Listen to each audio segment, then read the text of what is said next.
പറഞ്ഞ കണക്ക് ഈ പത്മശ്രീ പുരസ്കാരങ്ങൾ നേരത്തെയും സംഘടിപ്പിക്കൽ തന്നെയാണ്. അതിപ്പോൾ നമ്മൾ ഡൽഹിയിൽ നിന്ന് നികേഷ് സൂചിപ്പിച്ച പോലെ ഞാൻ കണ്ടിട്ടുണ്ട്, ആളുകൾ നേരത്തെ വന്ന് ക്യാമ്പ് ചെയ്തിട്ട് ഇതിന് പാകത്തിൽ ഒരു സി വി ഒക്കെ ഉണ്ടാക്കി അത് കൊടുക്കുന്നതൊക്കെ ഞാൻ കണ്ടിട്ടുണ്ട്. എൻ്റെ നല്ല ബന്ധമുള്ള സുഹൃത്തുക്കൾ പോലും അവിടെ വന്ന് ഇങ്ങനെ ഇത്തരം ക്യാമ്പയിനുകൾ നടത്തിയിട്ടുണ്ട്. അപ്പോൾ മുൻകാലങ്ങളിൽ പത്മശ്രീ സംഘടിപ്പിക്കുക എന്നാണ് പറയുക, അത് അതിന് പ്രത്യേകിച്ചൊരു പൊളിറ്റിക്കൽ നേച്ചർ ഉണ്ടായിരുന്നില്ല. പക്ഷേ BJP വന്നതിന് ശേഷം പത്മ അവാർഡുകൾക്ക് പൊതുവെ ഒരു പൊളിറ്റിക്കൽ നേച്ചർ വന്നിട്ടുണ്ട്. ഇപ്പോൾ പല സംസ്ഥാനങ്ങളും പറയുന്ന സംസ്ഥാനങ്ങൾക്കൊരു സേ ഉണ്ടല്ലോ, ആ സംസ്ഥാനങ്ങളുടെ ലിസ്റ്റിൽ നിന്നുകൂടി ആളുകളെ തിരഞ്ഞെടുക്കുന്നൊരു പരിപാടിയുണ്ട്. ഇപ്പോൾ കേരളം കൊടുത്ത ലിസ്റ്റിൽ നിന്ന് ആരെയും എടുക്കുന്നത്? കേരളം കൊടുക്കുന്ന ലിസ്റ്റൊക്കെ എടുത്ത് ദൂരെ കളയുന്നത്. എല്ലായിടത്തും ഒരു സെൻട്രലൈസേഷൻ സംഭവിച്ചതുപോലെ പത്മ അവാർഡുകളുടെ കാര്യത്തിലും വളരെ സെൻട്രലൈസ്ഡ് ആയിട്ടുള്ളൊരു വ്യൂ ആണ് BJPക്കുള്ളത്, വളരെ പൊളിറ്റിക്കലാണ്. ഇപ്പോൾ ഉദാഹരണത്തിന് അയോധ്യ ക്ഷേത്രം ഉദ്ഘാടനം ചെയ്യുന്നതിന് മുമ്പ് 2 ഭാരതരത്നകൾ പ്രഖ്യാപിച്ചു.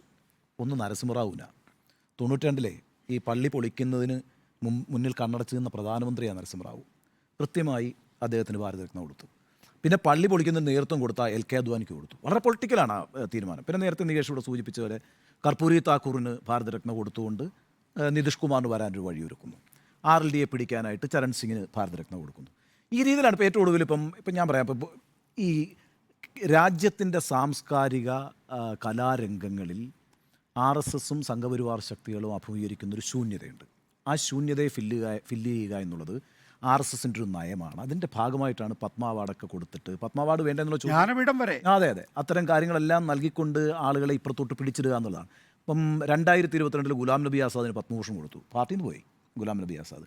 ബുദ്ധദേവ് ഭട്ടാചാര്യയ്ക്ക് 2022 തന്നെ പത്മഭൂഷൺ കൊടുക്കാമെന്ന് പറഞ്ഞു. ബുദ്ധദേവ് ഭട്ടാചാര്യ വേണ്ടെന്നാണ് പറഞ്ഞത്. എന്ന് മാത്രമല്ല നമ്മുടെ രാജ്യം ഈ അടുത്തിടെ കണ്ടത് എന്താണ്? ഇപ്പോൾ ഈ ഗൗരി ലങ്കേഷിൻ്റെയൊക്കെ കൊലപാതകത്തിന് ശേഷം ആളുകൾ അവർക്ക് കിട്ടിയിട്ടുള്ള അവാർഡുകൾ വലിച്ചെറിയുന്നതാകേണ്ടത്. ഗുസ്തി താരങ്ങളുടെ പ്രശ്നം വന്നപ്പോഴത്തേക്ക് ആളുകൾ കൊണ്ടുപോയിട്ട് ഇന്ത്യ ഗേറ്റിൻ്റെ മുമ്പിൽ പതക്കങ്ങൾ വലിച്ചെറിയുന്ന പ്രതിഷേധമാക്കേണ്ടത്. ഇവിടെ ഇപ്പോൾ ഈ പത്മ അവാർഡുകൾ കൊടുക്കുന്നത് വേറൊരർത്ഥത്തിൽ നമ്മളിപ്പോൾ ഈ BJPക്കാരൊരു സുതാര്യത കൊണ്ടുവന്നു എന്ന് പറയും, കേന്ദ്ര സർക്കാർ ഒരു സുതാര്യത കൊണ്ടുവന്നുണ്ട്. ഈ പറയുന്ന പോലെ പഴയതുപോലെ വലിയ ആളുകൾക്കൊന്നുമല്ല കൊടുക്കുന്നത്, ചെറിയ ചെറിയ കാര്യങ്ങൾ ചെയ്യുന്ന സമൂഹത്തിൽ ശ്രദ്ധ കിട്ടാതെ പോകുന്ന മനുഷ്യർക്ക് പത്മ അവാർഡുകൾ കൊടുത്തു എന്നൊക്കെ പറയാം. അങ്ങനെയൊന്നുമല്ല. അങ്ങനെയൊക്കെ കൊടുക്കുമ്പോൾ പല പോക്കറ്റുകളിലേക്കും ഇറങ്ങി ചെന്നുകൊണ്ട് അവരെ അവിടെ സ്വാധീനമുണ്ടാക്കുക എന്നുള്ള വളരെ പൊളിറ്റിക്കലായൊരു ലക്ഷ്യമുണ്ട്. കോൺഗ്രസ് ഭരിക്കുന്ന കാലഘട്ടത്തിലും പത്മ അവാർഡുകൾ കൊടുത്തിട്ടുണ്ട്. പക്ഷേ അതൊക്കെ പല തരത്തിലുള്ള സ്വാധീനങ്ങളാണ്, അത് ശരിയാണെന്നല്ല ഞാൻ പറയുന്നത്. പലതരത്തിലുള്ള സ്വാധീനങ്ങളാണ്, അതിനകത്തൊരു പൊളിറ്റിക്കൽ അജണ്ട ഉണ്ടായിരുന്നില്ല. ഇപ്പോൾ കൊടുക്കുന്ന അവാർഡുകൾക്ക് കൃത്യമായൊരു പൊളിറ്റിക്കൽ അജണ്ടയുണ്ട്. ആ പൊളിറ്റിക്കൽ അജണ്ടയുടെ ഭാഗമായിട്ടാണ് ഈ ഡോക്ടർക്ക് എന്ന ചോദ്യം വരുന്നത്.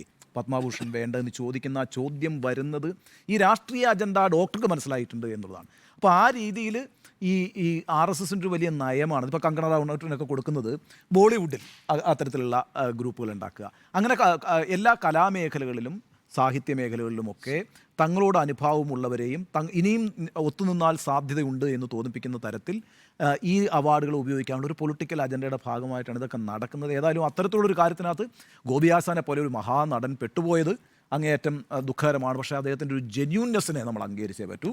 കാരണം അത് അദ്ദേഹം വന്ന് മാധ്യമങ്ങളോട് തുറന്നു പറയുകയാണ്. ഇത് അദ്ദേഹം പറഞ്ഞില്ലെങ്കിൽ അറിയത്തില്ല കേട്ടോ, തുറന്നു പറയുകയാണ്. ഞാൻ 2009 ഇങ്ങോട്ട് ആഗ്രഹം പറഞ്ഞു. പിന്നെ ഇതിൻ്റെ പ്രശ്നം എന്താണെന്നറിയോ? ഈ കഥകളി ആചാര്യന്മാരുടെയൊക്കെ ചുറ്റുവട്ടം നിൽക്കുന്ന ആളുകളൊക്കെ ആശാനൊരു പത്മ അവാർഡൊക്കെ കിട്ടണ്ടേ എന്നൊക്കെ ഇങ്ങനെ ചോദിച്ചുകൊണ്ടേയിരിക്കും. അതുകൊണ്ടൊരു വലിയ പ്രശ്നമാണ്. അപ്പോൾ ഇത് എങ്ങനെയും ഒന്ന് കിട്ടിയില്ലെങ്കിൽ ഒരു മോശക്കാരനായി പോകുമോ എന്നുള്ളത് കൊണ്ട് ആണ് ഇത്തരം കാര്യങ്ങൾ. മാത്രമല്ല ഗോപിയാശൻ 2009 ഈ പത്മശ്രീ കിട്ടുന്നതെന്ന് എൻ്റെ ഒരു ഓർമ്മ. അങ്ങനെയാണെങ്കിൽ തന്നെ അദ്ദേഹത്തിന് അത് 72ാമത്തെ വയസ്സിലാണ് കിട്ടുന്നത്. ഇപ്പോൾ അദ്ദേഹത്തിന് 1937 അദ്ദേഹം ജനിച്ചത് കേട്ടോ. അപ്പം 87 വയസ്സുണ്ട്. അപ്പോൾ ഈ 70 വയസ്സൊക്കെ കഴിയുമ്പോൾ ഉണ്ടാകുന്ന ഒരു ടെൻഷൻ ഉണ്ടല്ലോ, നമ്മൾ ജീവിച്ചിരിക്കുമ്പോൾ തന്നെ നമുക്കത് കിട്ടണം എന്നൊക്കെയുള്ളൂ. അതൊരു വലിയൊരു കാര്യമാണ് അവരെയൊക്കെ സംബന്ധിച്ചിടത്തോളവേ. എല്ലാം ഉപേക്ഷിച്ച് ഈ വലിയൊരു ഈ കലയ്ക്ക് വേണ്ടി പോകുന്ന മനുഷ്യരാണല്ലോ. ജീവിക്കാനൊക്കെ വലിയ ബുദ്ധിമുട്ടായി ഈ കലയിലൊക്കെ പെടുന്ന ആളുകൾക്ക്. അപ്പോൾ അദ്ദേഹം അങ്ങനെ ഒന്ന് ആഗ്രഹിച്ചു പോയിട്ടുണ്ടെങ്കിൽ അത് തെറ്റൊന്നുമല്ല. അതിനാരെങ്കിലും സ്വാധീനിക്കാൻ ശ്രമിച്ചിട്ടുണ്ടെങ്കിൽ അത് തെറ്റൊന്നുമല്ല. വലിയ പൈസയൊക്കെ മുടക്കിയ ആളുകൾ ഈ പത്മശ്രീ സംഘടിപ്പിക്കുന്ന ഒരു കാലഘട്ടത്തിലാണ് ആശാൻ ഇങ്ങനെ ഒന്ന് ആഗ്രഹിച്ചു പോയത്. വളരെ ജെന്യൂനായിട്ട് അത് അദ്ദേഹം പറയുകയും ചെയ്തുകൊണ്ട് അദ്ദേഹത്തെ ഒരു ധർമ്മസംഘടനത്തിലാക്കിയ ഒരു സാഹചര്യത്തോട് എനിക്ക് ഖേദവുമുണ്ട്. എന്നാൽ ഇങ്ങനെ ഒരു രാഷ്ട്രീയ അജണ്ട ഈ കാര്യത്തിൽ പ്രവർത്തിക്കുന്നു എന്ന് എനിക്ക് ഉത്തമ ബോധ്യവുമുണ്ട്. ശരി.